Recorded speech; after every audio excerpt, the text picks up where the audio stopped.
Hi everybody and welcome back to the channel. Today Victor's gonna do car stuff on the Challenger, and I'm just here supporting him.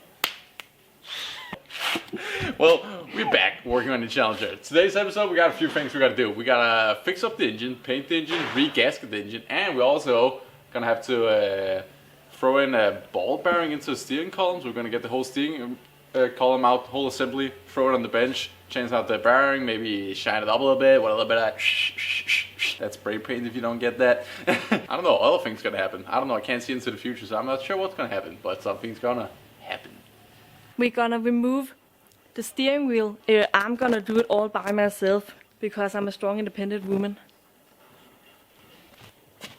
What do you mean independent? Aren't we together? So first up on the agenda, which we never got to do in the last episode where we built the steering shaft, is we actually got to throw in a ball bearing kit / conversion kit and a steering column that comes with the QA1 kit, which is a pretty nice unit. And also my bearing was absolutely shot. I had probably half an inch of play in the steering shaft going out of the steering column into the steering gear before. Now we have a rack pinion, we got our steering shaft built, and this is the final piece to make the steering for the coil conversion ready. The QA1 supplies this bearing with the kit, and we're gonna get the column out and throw this thing in. It should be as easy as removing the old bearing and then just tap this in with a hammer.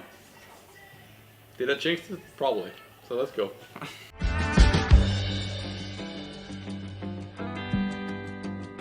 If you guys are new to the channel and maybe you're first seeing this video because you're watching the Challenger build episodes, this is Christel, and she's gonna help me out doing some mechanical work. Yeah. What the hell was that? Okay, so what we're gonna do right now is what? We're gonna remove the thing. What is it called in English? The direction chooser? Steering wheel. That's Yes. the word. I have no clue what I'm gonna do. You have a small head. So down here like this.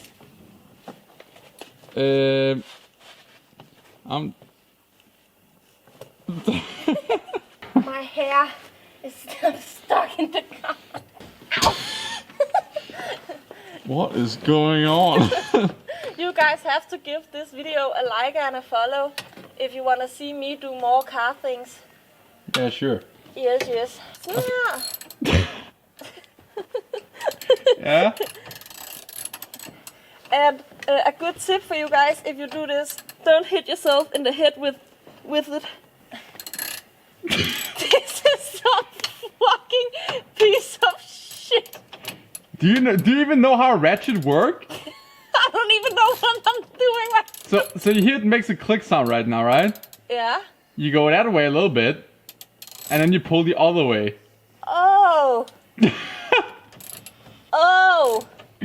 Yeah. I'm doing it. When you go down, down. Whoa! And there you go, steering wheel has dropped. I got it. Ooh. I'm out. Ta-da! And you learn how to use a ratchet now. Yes. So, Christel just did the heavy work of getting all the brackets and mount stuff off, and now I'm gonna do the heavy lifting of getting this thing out, because it got some weight to it. So yeah, let's see if I can get it out here, because I'm so close to my charger right now that we can't really get the door open. So, room stuff, yes, let's go. All original 1970 steering column with the original steering wheel on. Still pretty cool stuff. Bazooka.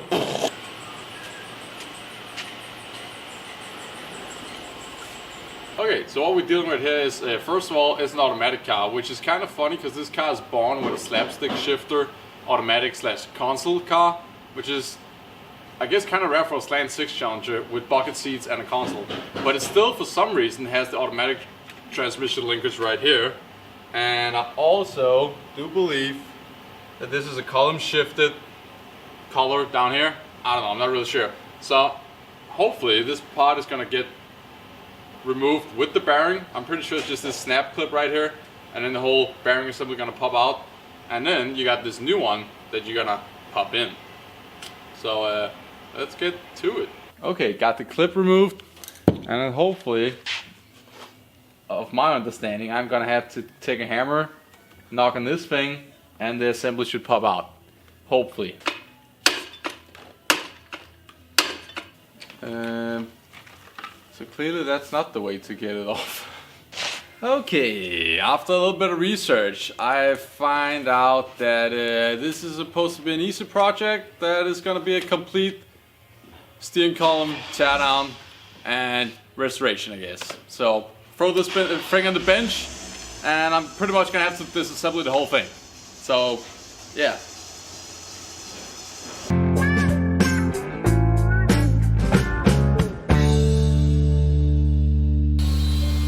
Okay, ladies and gents, we're back in the shop. It's 10 p.m. and we're doing challenges thing. Yeah. Right now we're prepping the old engine block, and we're gonna install some new pickup tube for this mild-on oil pan. And I am in the middle of removing harmonic balancer, pulley wheel, timing chain cover. We're gonna get a new timing chain in this thing, adjustable unit from Melling.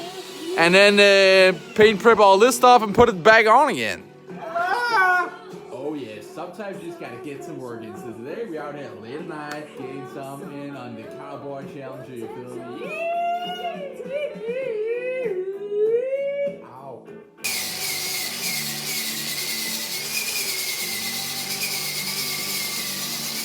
Oh, when you get that engine food straight out the grease. This is what German McDonald will do to your body. Let me tell you what.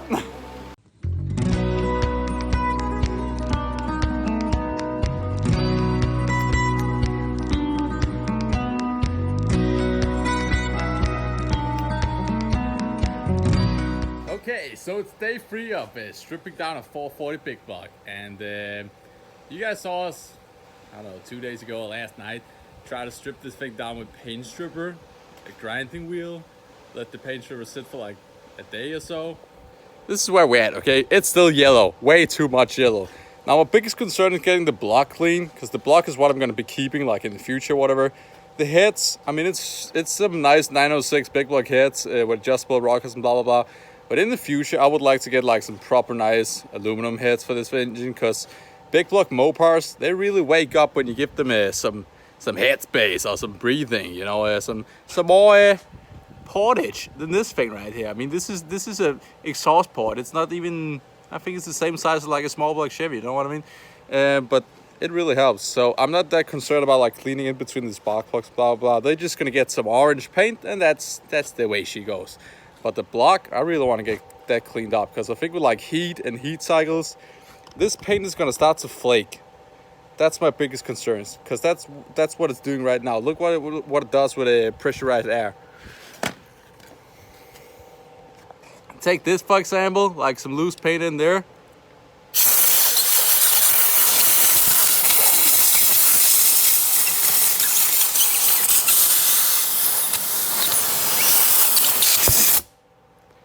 I mean, that's the concern right there. If that happens, it's gonna get ugly real quick, you know. Once this is painted orange and everything gonna flake off, and then there's gonna be orange and yellow, it's just gonna look like a clown car engine. So that doesn't work. So yeah, hopefully now I can grind the whole thing down and try again and just put in the hours instead, because I'm probably 10 to 15 hours in just like grinding on this thing. And then we tried with the aircraft paint stripper stuff from a cheap supply store. That didn't really work. Well, it got some of it loose, I guess, so you can blow it off like this, but it's only small flakes, and then you're left with like the big chunks and big areas. So I don't know. There we go. Just a lot of grinding.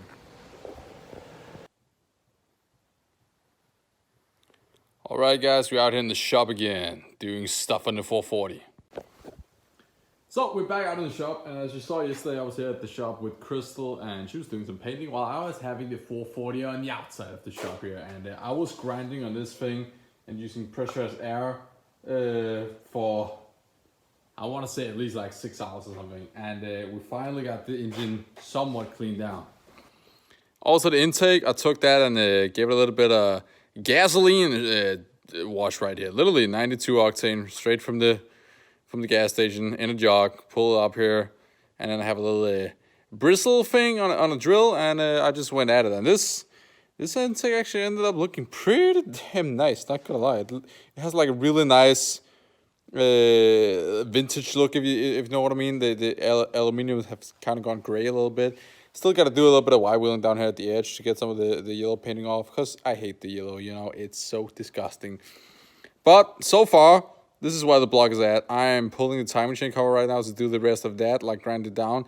But we actually also got to go into the engine to change out the timing chain. The reason why is this is an original 446 spec engine, and I believe that it probably never had a timing chain put in it, is my guess. I'm not really sure if there's a cam in it as well, which I'm not sure. Does look like the valve pan is a newer valve pan, I would assume. So this engine has probably gotten like an oil change, some gaskets here and there and stuff. And we also know that it has Escuderon's 1.65 adjustable rocker arms in it. So it probably also has push rods in it. I would imagine, I recall last year when we took it apart for the Plymouth Double Dare videos, that it looked new or whatever, or different. And also, gonna get the timing chain cover off and get a new seal in there, a new crank seal. And we of course also gonna get a new oil pan gasket when that comes to that.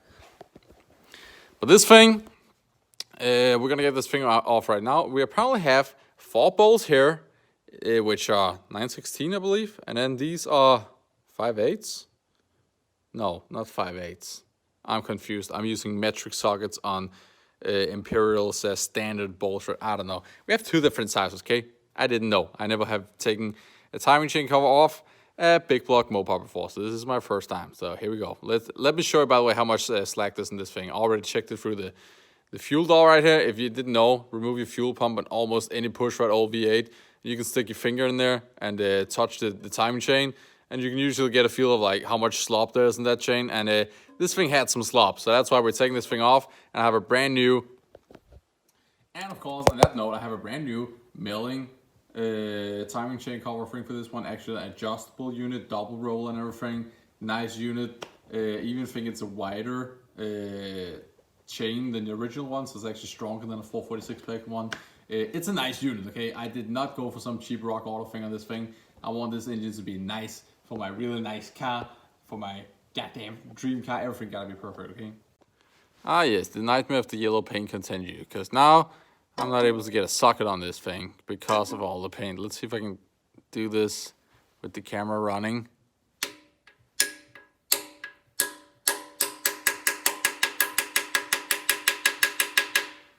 There you go. Probably never gonna get that off. Again, I don't know what the hell this engine paint, the yellow stuff is, but it's crazy.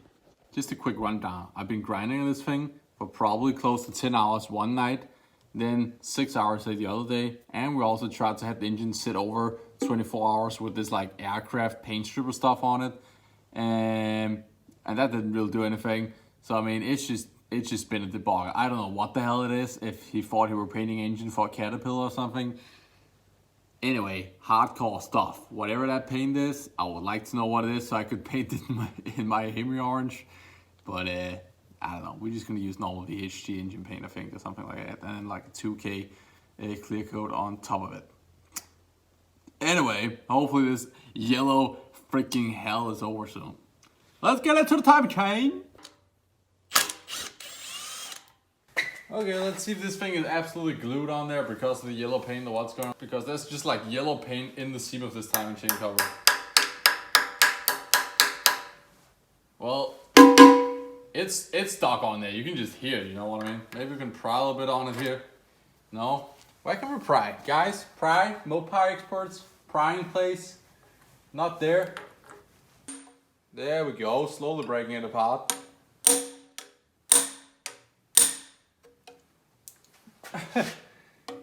It's literally yellow paint holding our on right now, I think, and maybe some silicone, but I can hear the yellow paint just like cracking. Oh, here it's not even cracked yet. What is this paint? Gotta know what it is.